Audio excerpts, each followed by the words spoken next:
Hello বাবা। আচ্ছা, তুই যে মেয়েটাকে পছন্দ করিস তার নাম কি মোহনা? হ্যাঁ বাবা, হ্যাঁ মোহনা। মোহনা কেন বাবা? ওদের বাসার নাম্বারটা কত? ওদের বাসা নাম্বার 8। কেন বাবা, তুমি কি ওদের বাসায় যাচ্ছ নাকি? না, তেমন কিছু না, যদি সুযোগ পাই তাহলে যেতে পারি আর কি। আচ্ছা ঠিক আছে, রাখছি। হ্যাঁ আচ্ছা আচ্ছা বাবা, বাবা শোনো, ওদের রোড নাম্বার কিন্তু 18। হ্যালো,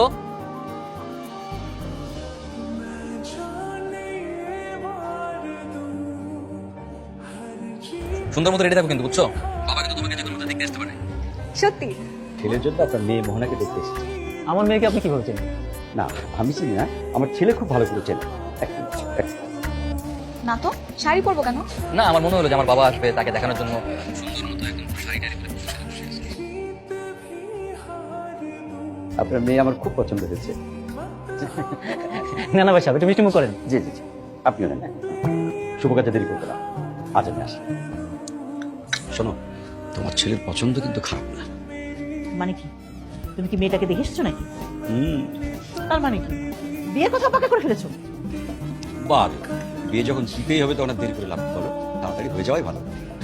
হ্যাঁ এক্স্যাক্টলি এক্স্যাক্টলি। আসলে তো শুভ কাজে দেরি করতে নেই, তাই যত দ্রুত সম্ভব শুভ কাজটা সেরে ফেলা উচিত আমাদের। দেখো, তোমার নির্লজ্জ বেহায়া ছেলের অবস্থা দেখো।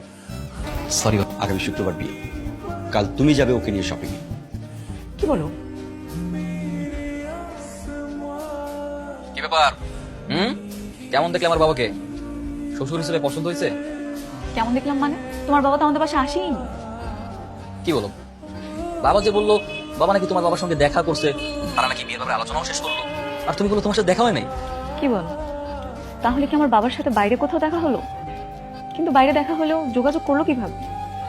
আরে এটা তো বিয়ে শাদীর ব্যাপার, সেটা তো তোমাকে বুঝতে হবে। হতে পারে না যে বাবা বাইরের লোক দিয়ে খবর নিয়ে তারপর গেছে, বা এমন হতে পারে যাতে জানাজানি না হয় তাই তারা আলাদা দেখা করছে, হতে পারে না? ও আচ্ছা, তা হতে পারে। কালকেই শপিং করবো? আরে বিয়ের কেনাকাটা করতে হবে না? ও আচ্ছা, তার মানে তো আমাদের বিয়েটা কনফার্ম হয়ে গেছে, তাই না? হ্যাঁ, আমি তো তোমাকে বললামই সবকিছু ঠিকঠাক। কি রে মা, কিছু বলবি? বাবা, একটা কথা বলার ছিল। কি বল না। শপিং এর জন্য আবার টাকা লাগবেই তো। না না বাবা, তাহলে কি বল? বাবা আজকে কি তোমার সাথে কেউ দেখা করতে এসেছিল? না মানে আমার বিয়ের ব্যাপারে। তোর বিয়ে? ও হ্যাঁ, এক ভদ্রলোক এসেছিল কথা বলার জন্য। বললেন তার ছেলে নাকি তোকে খুব পছন্দ করে। কিন্তু মা, তুই এটা জানলি কিভাবে? আমি জানি। বাবা, তুমি কি সিদ্ধান্ত নিলে? সিদ্ধান্ত নেওয়ার কি আছে? বিয়ে তো আর হুটহাট করে হয়ে যায় না, তাই না? দেখি, আমি সবকিছু খোঁজ খবর নেবো, তাছাড়া ছেলে কি করে দেখবো, তারপর তো। সরি সরি সরি, ছোট ঝামেলা গেছে তো, বুঝছো? কারণ বসবা না। কি বলবো? বলবো না মানে? মাত্র তো আধা ঘন্টা লেট করে চলে আসছে। আধা ঘন্টা লেট করে আসছো? পাক্কা 45 মিনিট লেট করে আসছো তুমি। সরি সরি সরি বললাম তো, ঝামেলা হয়েছে, বুঝোই তো। আচ্ছা ঠিক আছে, চলো। চল চল চল। এই দাও দাও দাও, কভার স্যার। এই ম্যানেজমেন্ট কি করো? আরে এই মেয়ে না আমারে পুরো পাগল করে আছে, এটা বিরক্তিকর। কোন মেয়ে তোমাকে পাগল বানায় ছাড়বে? আর চিনি না, রং নাম্বার, শুধু শুধু বারবার কল দিয়ে বলতেছে সে নাকি আধা ঘন্টা যাবত আমার জন্য ওয়েট করতেছে। কই আপনি, কই আপনি? তুমি সত্যি ছিল না? না, কেন চিনবো? ফোনটা ধরো।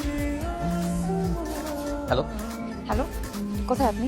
তাই আপনি কি বাংলা কথা বুঝেন না? আপনার কতবার বলবো যে আমি আপনার চিনি না, তারপর কেন বারবার কল দিতেছেন? বাবা তোমাকে এই নম্বরে যোগাযোগ করতে বলেছিল। আপনার বাবা কেন এই নাম্বার দিচ্ছে? আপনার বাবাকে জিজ্ঞেস করেন না, ফাউল।